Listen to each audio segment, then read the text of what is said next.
Well, hey, everybody, and welcome to Central at Home. And such an honor that you could join us today. Happy New Year to you.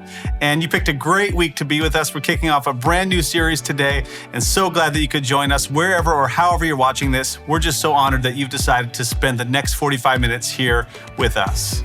Well, we're about to get started. Why don't you take a moment right now, pull out your phone, and why don't you share this? Listen, one of the most effective ways that we have as a community to share this amazing message of hope is through technology.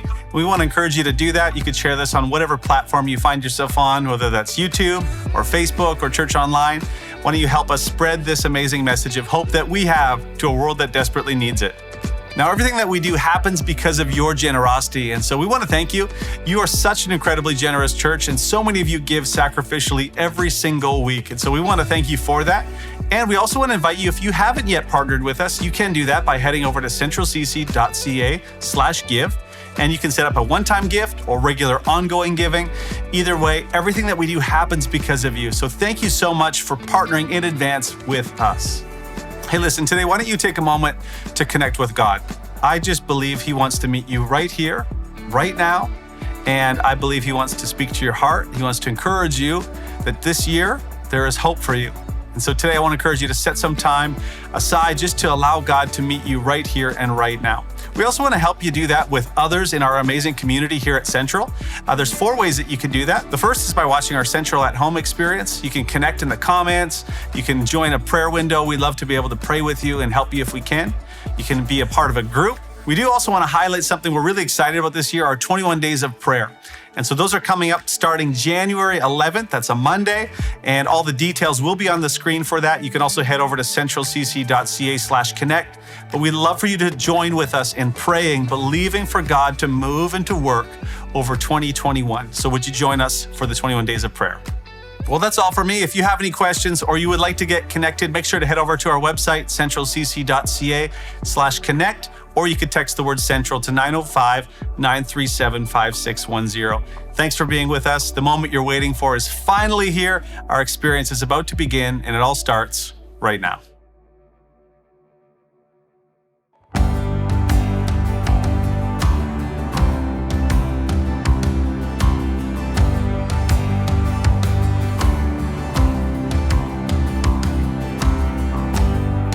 Now the darkness fades into new beginnings as we lift our eyes to a hope beyond. All creation waits with an expectation to declare the reign of the Lord our God. We will not be moved when the earth gives way, for the risen one is overcome. And for every fear, there's an empty grave, for the risen one is overcome. Now the silence breaks in the name of Jesus, as the heavens cry, let the earth respond.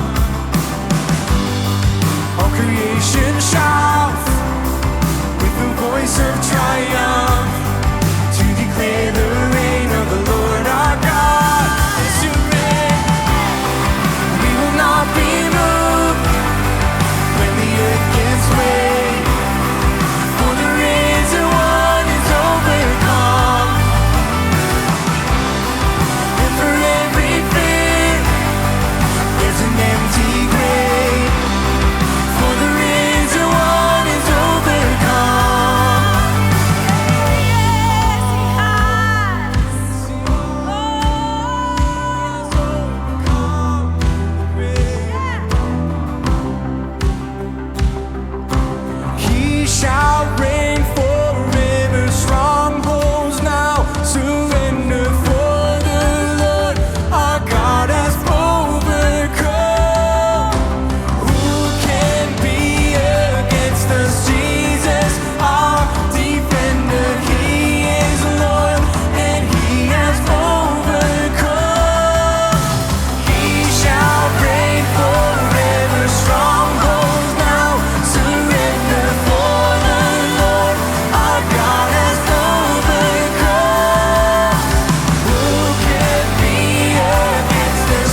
not be moved when the earth gives way, for the risen one is overcome.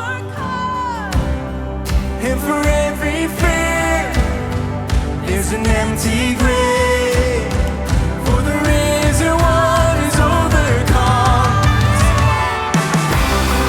We will not be moved when the earth gives way, for the risen one is overcome.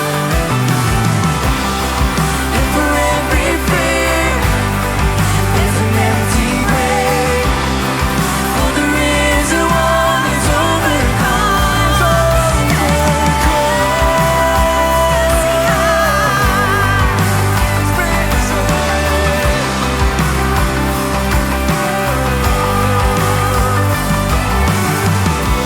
Yes, our God. Oh, you're bigger. Oh, bigger. Yes, our God has overcome. He's bigger than anything we face. And He's here right now. He's with you right now. He's with me. Oh, God, we need you. We need you. Oh, yeah. You are here, moving in our midst. I worship you. I worship you. You are here, working in this place. I worship you. I worship you. Let's sing that again. You are here, moving in our midst. I worship you. I worship you. You are here, working in this place. I worship you, yes, I worship you. You are waymaker,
never stop working.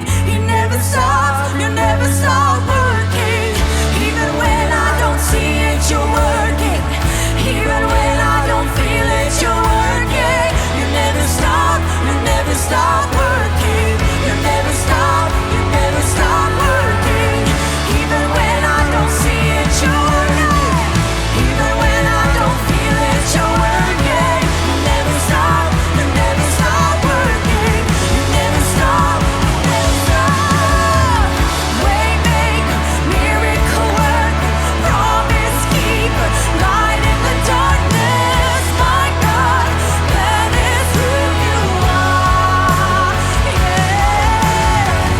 Waymaker, miracle worker, promise keeper, light in the darkness.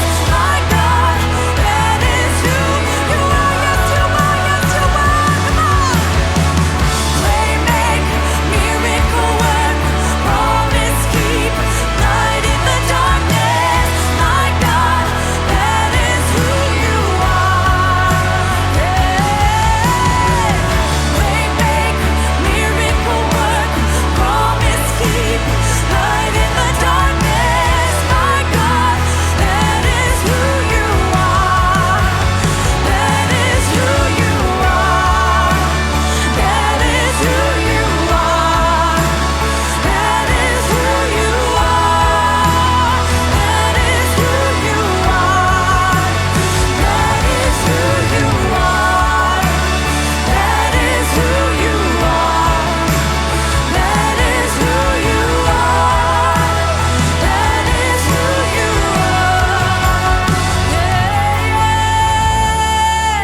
Yes, you are. Oh, you're the light we need. Oh, you're the strength we need. Yes, you're everything we need. Oh, God. Oh, He never stops working. He never stops working. No. For our good, for your good, even when you don't see him, he's working. Even when you don't feel him, he's working. He never stops. No, he never stops.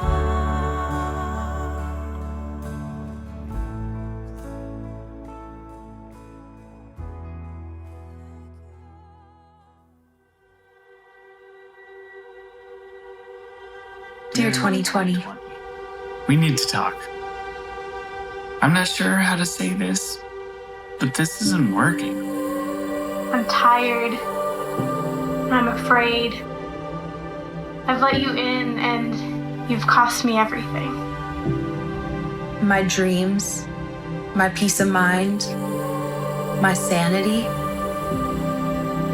And you're not changing. So I am. I'm moving on. The cost is just too high.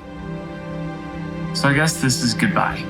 I've got a life to live, And I'm gonna live it. and I'm gonna live it. I'm gonna live it.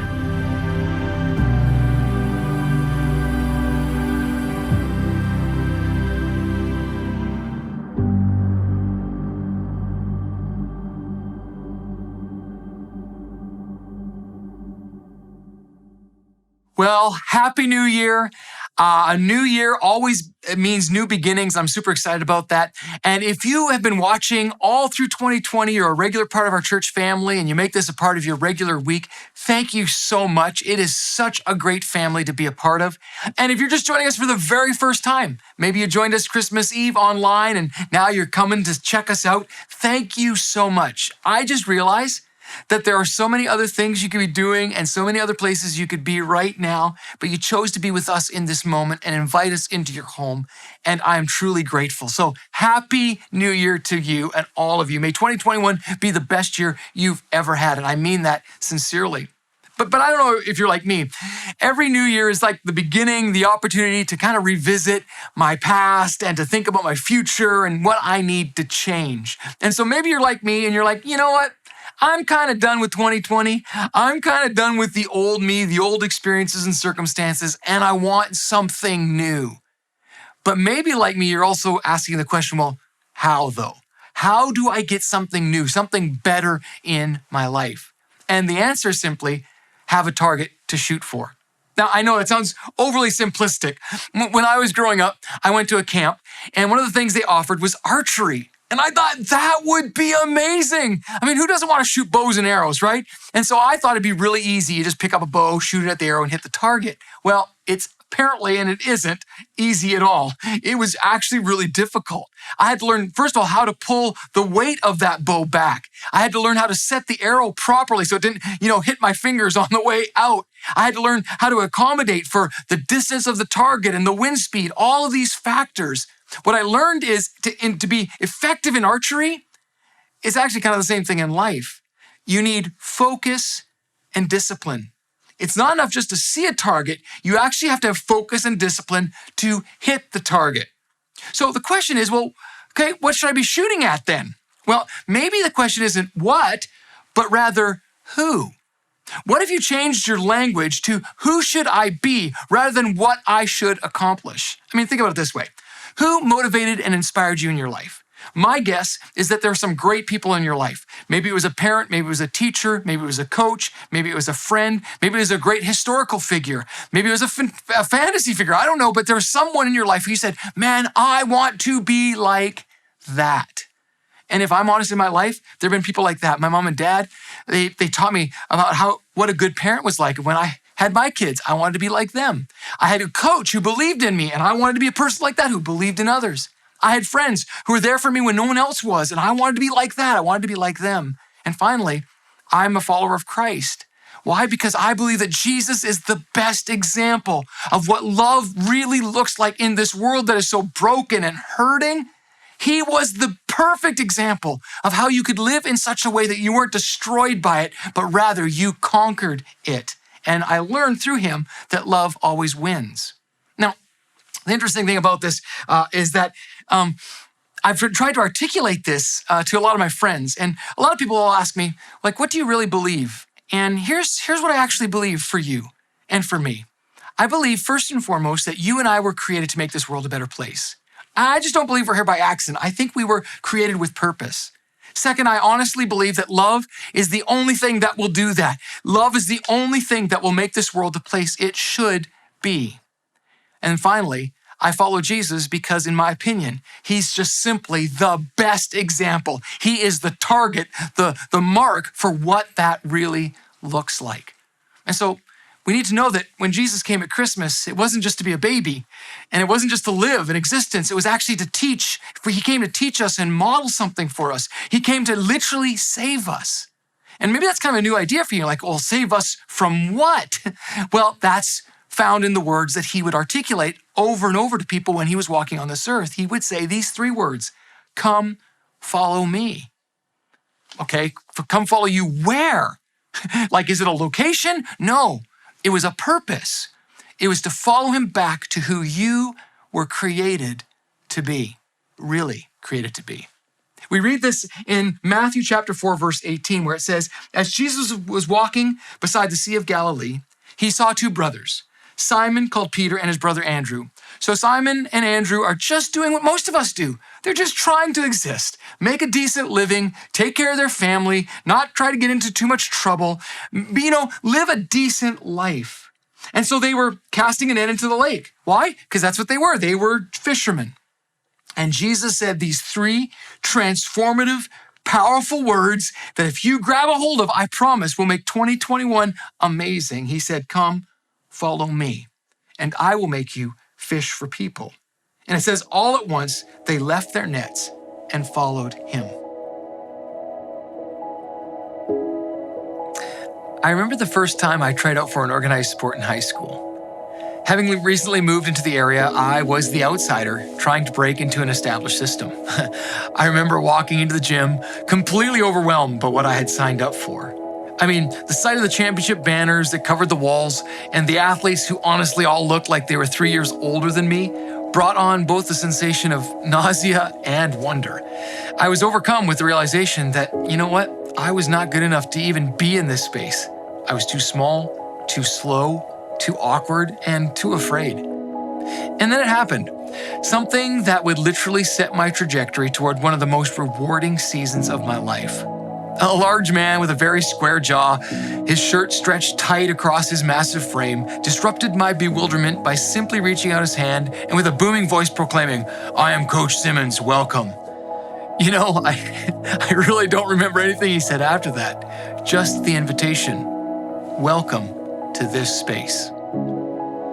In that moment, all I could think of was, I'm going to do whatever it takes to make this team. I may have been undersized, and I may not have been that uncoordinated, but I was determined not to be outworked by anyone. Now I know, some might argue it was pride, but I honestly felt it was about more than mere personal gain. You know, it was about being a part of something bigger than me, to belong, to participate, to contribute. Somehow, I guess my sheer will and determination impressed the coach. After the tryouts, he sat down with me and asked, "So you really want to be on this team, don't you?" I'll be honest, I was trying just not to cry in the moment, but somehow I did manage to sputter out the words, "more than anything." And then it happened. Words I will never forget.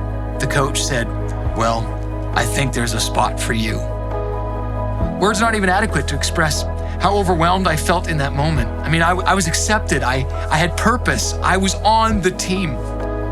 You know, years later, I often think back on that moment because it was approximately 35 years ago when God invited me to be on his team, to be a part of something much bigger than myself. Now, saying yes to God's team has not always been easy. There have been times when I felt that God made a mistake and should have chosen someone more talented or more courageous, maybe even more faithful than me. But every time, I have come back to the same awareness that God doesn't use people based on their talent. He uses them because they're willing. Willing to listen to the coach, for he's the one who determines the strategy. Willing to put oneself into a position through discipline to make the most of every opportunity given. Willing to lay aside being a distraction by putting the team first. And so, today, God is inviting you to be on his team, to belong to a group of people committed to not only experiencing God's transformative love, but also to express this love in every aspect of life. It's an invitation to die to yourself so that you may truly live.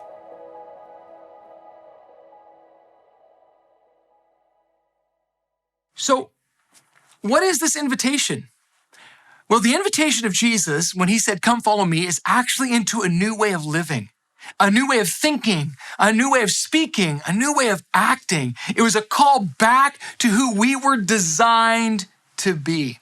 In another story we read in Matthew chapter 9, it says that Jesus went on from there and he saw a man named Matthew sitting at a tax collector's booth. Now, you need to know something about tax collectors in this context. They were hated. They were considered unclean. They were considered cheats, thieves. They took money from people. They lived extravagant lives. Nobody liked the tax collectors, especially the religious leaders. And Jesus looks at this man who society had kind of pushed out and he says, "Come, follow me." And it says Matthew got up and followed him. Now, while Jesus was having dinner at Matthew's house, you see, here's the interesting thing. He's not only willing to associate, he's willing to eat, be a part of their lives. Many tax collectors and sinners, we're going to talk about that word in a second, came and ate with him and his disciples. And this really ticks off the religious leaders because when the Pharisees, who were the chief of the religious leaders, saw this, they asked his disciples, "Why does your teacher eat with tax collectors and sinners?" On hearing this, Jesus said, "It's not the healthy who need a doctor, but the sick. But go and learn what this means. I desire mercy, not sacrifice, for I have not come to call the righteous." And he's being facetious there. People who think they're right, people who think they have it all together, people who don't think they need anybody else or any help, they think they've arrived. He said, "You know what? I can't help them, but I've actually come to help sinners." Now, I know, maybe that term offends you a little bit. And I think it's because that term has been twisted and distorted a little bit. Often when we use the word sinners, or you've heard that, you think of people who are really bad, right? People who've done really bad things and are really corrupt, or maybe it was used in your context as an exclusive word, like you are not good enough. And that's not what Jesus meant when he said sinners. You see, the original word for that literally means someone who has just missed the mark. It means that you were created to be someone, and for whatever reason, maybe it was something that happened to you or something you did on your own, you weren't able to be that. You missed the mark. You know, when I was in high school, there were a couple of guys, and they were not the sharpest knife in the drawer, if you know what I mean. But they decided that just throwing the javelin wasn't fun enough. They thought, no, we're going to add an element of excitement by trying to catch the javelin. Yeah, you heard me right. They were going to play catch with the javelin. Well, you can imagine how that went. It didn't work out well. It slipped through one of the guy's hands. It literally went right through his chest and pinned him to the ground. The ambulance had to come and literally cut the javelin away from him so they could take him to the hospital. Now, he survived because the javelin missed his heart by inches, but they weren't using that device the way it was intended. And here's what I've learned. I've learned that many of us don't use our lives the way that they were intended. And I don't need to tell you this. You know it firsthand. You know what it's like not to be who you were supposed to be and suffer the consequences. You even know, even in a greater way, what it's like when someone else isn't the way that they are supposed to be. And you had to experience the consequences of that. So when Jesus says, I've come to call sinners, he's saying, I've come to call people just like you and me, who realize, who are honest enough to say, I am not who I am supposed to be. I need help. And Jesus says, come follow me. And again, that's not because he wants you to squeeze you into some kind of mold or make you jump through hoops or fit into a box or to control you. No, quite the opposite. The Bible says he's also a loving father. And I don't know what it's like for you if you have kids or not, but with my kids, I wanted them to be the very best version of who they could be. And sometimes that meant I encouraged them. Sometimes it meant I disciplined them, but I was trying my very best as a loving dad to steer them to who I knew they could be. And that's all Jesus is saying. He's saying, come follow me. Why? Because there's something more for you. You were made for more than what you're experiencing right now. And he also knew that the most powerful motivation was invitation. Derek Sievers, in his TED Talk, How to Make a Movement, uses the analogy that he saw at a rock concert. You see, a leader needs to have guts. A leader is one who stands out, maybe is a little bit different, but calls people to something new. And he is easy to follow, and he invites others to follow him. Now, what's critical, though, is that the first follower must come along to demonstrate to others how to follow. It's that first follower who takes the risk out of the equation and demonstrates that this is a better way to do it. And the leader embraces him as an equal. Now, this is significant because now it's not just about one person, it's about them. And this first follower calls others. So maybe the important thing is that it's the follower who actually makes a leader. And now we see a crowd that forms, and this turns momentum into a tipping point, and now we've got movement. So maybe the secret to every great movement isn't a single solitary leader, but rather the first followers who show others how to follow as well. Okay, so what does this all have to do with you and me right now? How can we apply this? Well, I'm going to help you. That in a world that says you need to be a leader, Jesus actually says you need to be a follower. Maybe the mistake we make is we're all trying to make something of ourselves. We're all trying to be the one in front, leading the way, and the truth is that just doesn't work out because there's only one perfect example of what love really looks like, and his name is Jesus. And the truth is, he invites us to follow him. And what we learned in that last video is that by following, we actually become a leader. So maybe the goal for 2021 isn't to try to change the world on your own, but rather to follow the one who already has. That by simply trusting him and following in his way, you can experience fully, I mean fully, who you were created to be. And so that's what this series is all about. And I want to invite you to join us as we go through this week by week. Next week, we're going to talk about this idea that there's extravagant love. When Jesus said, come follow me, it was rooted out of a heart, a motivation for the very best for you, his love. And then we're going to learn in the week after that it is going to take some discipline. There's going to be some sacrifice because Jesus said, I will make you something. And there's a process of that. And then the week after that, we're going to talk about powerful purpose. When Jesus said, I'm going to make you fishers of men, what did he mean by that? Well, he meant that there's something more for you. And then finally, we're going to learn that it requires an extravagant vision, or extraordinary vision that, yeah, what you're doing might be okay, but what if there was something better? And so these men, Andrew and Simon Peter, knew there was something better, and so they immediately followed him. And so really, these next few weeks are going to be an invitation to follow Jesus. In our sermon series entitled, Dear 2020, We Need to Talk. It's this idea that we need to maybe say goodbye to our past and yes to God's future, his best for us. So I just have two final questions as we approach the new year. The first one is your life too small? Like, there's nothing wrong with fishing, nothing. But for Simon and Andrew, God had something more for them. And what if God has something more for you? What if you've actually settled for something that's way too small? And the second question is the vision or the target in your life far too limiting? Are you actually aiming too low? The reality is that God is calling you and I to something better, something greater. And the great thing about it is it simply comes in following him and inviting others to follow him as well.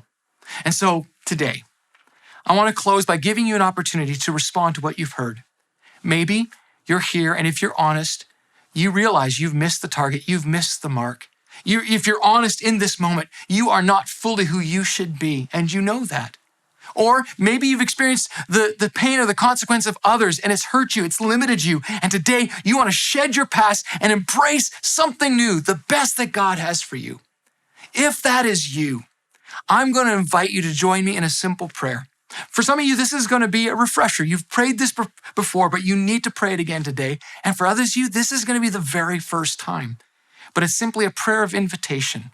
And so if you're here today and you want something new in your life, and you're willing to acknowledge that Jesus is the target, and you are willing to say, I will follow you into what you created for me, I'm going to invite you to pray this prayer with me. So Father, I thank you that you love us.